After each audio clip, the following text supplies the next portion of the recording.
सतया श्रद्धया युक्तः तस्याराधनमीहते लभते च ततः कामान् मयैव विहितान् हितान्। सः तया श्रद्धया युक्तः तस्य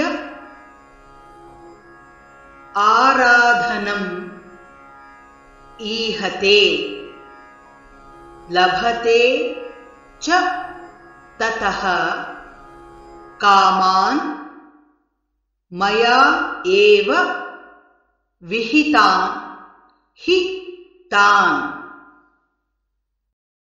सतया श्रद्धया युक्तः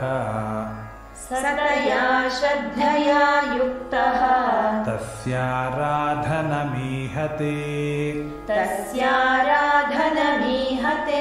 लभते च ततः कामान् मय्यैव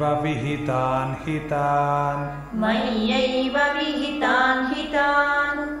सतया श्रद्धया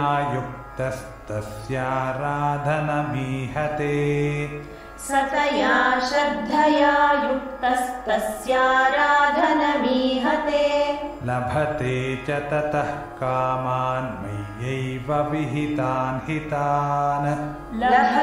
च ततः कामान् मय्यैव विहितान् हितान्।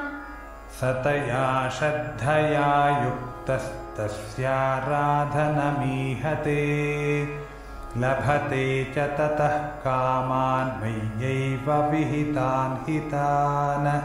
सतया श्रद्धया युक्तस्तस्याराधनमीहते लभते च ततः कामान् मय्यैव